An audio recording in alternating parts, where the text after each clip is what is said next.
8 திசைக்கு காவல் தெய்வம். தஞ்சை புன்னைநல்லூர் மாரியம்மன் கோவிலில் கும்பாபிஷேகம். தஞ்சை மாவட்டம் புன்னைநல்லூர் கிராமத்தில் உள்ள மாரியம்மன் கோவிலில் இன்று குடமுழக்கு நடைபெறுகிறது. இதையொட்டி அரசு அலுவலகங்கள், கல்வி நிறுவனங்கள், பள்ளி, கல்லூரிகளுக்கு விடுமுறை அறிவிக்கப்பட்டுள்ளது. தஞ்சையில் இருந்து 5 கிலோமீட்டர் தூரத்தில் உள்ளது புன்னைநல்லூர் மாரியம்மன் கோவில்.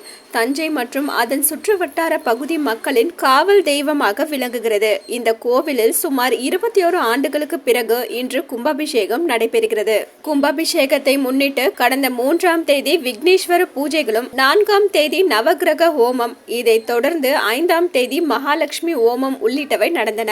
அதுபோல் 7ஆம் தேதி காலை விக்னேஸ்வர பூஜை, கஜ பூஜை நடத்தப்பட்டு மாலை திருக்குடங்கள் யாகசாலை எழுந்தருளுதல் செய்யப்பட்டு முதல் கால யாகசாலை பூஜைகள் தொடங்கின. தொடர்ந்து கடந்த சனிக்கிழமை 2ஆம் கால யாகசாலை பூஜைகள் நடந்தன.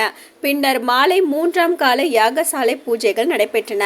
இந்த நிலையில் நேற்று மாலை 4ஆம் கால யாகசாலை பூஜையும் இன்று காலை 9:30 மணிக்கு மேல் 10:30 மணிக்கு மகா கும்பாபிஷேகம் நடைபெறுகிறது. தொடர்ந்து மகா தீபாராதனை காண்பிக்கப்பட்டு பிரசாதம் வழங்கப்படும். இரவு மாரியம்மன் வீதியுலா நடைபெறும். இது குறித்து தஞ்சாவூர் மாவட்ட ஆட்சியர் தலைவர் வெளியிட்ட சுற்றி அறிக்கையில், தஞ்சாவூர் மாவட்டம் மற்றும் வட்டம் ராமநாதபுரம் சரகம் புன்னைநல்லூர் கிராமத்தில் அமைந்துள்ள அருள்மிகு மாரியம்மன் திருக்கோவில் 8 திசைகளிலும் காவல் புரியும் அஷ்ட சக்திகளுள் கீழ் திசையின் கண் புற்றுருவமாய் நின்று அருள் புரியும் சக்தி ஸ்தலம் என்றும் இத்திருக்கோவிலுக்கு திருக்குட முழக்கு விழா எதிர்வரும் 10/2/2025 அன்று நடைபெற உள்ளதால் திருக்குட முழக்கு விழாவை காண பல்லாயிரக்கணக்கான பொதுமக்கள், பக்தர்கள், சுற்றுலா பயணிகள், முக்கிய பிரமுகர்கள், உயர் அலுவலர்கள் மற்றும் அரசியல் பிரமுகர்கள் வருகை புரிவார்கள் என எதிர்பார்க்கப்படுவதாலும் தஞ்சாவூர் மாவட்டம் மற்றும் வட்டம் புன்னைநல்லூர் அருள்மிகு மாரியம்மன் திருக்கோவில் குடமுழக்கு நடைபெறும் நாளான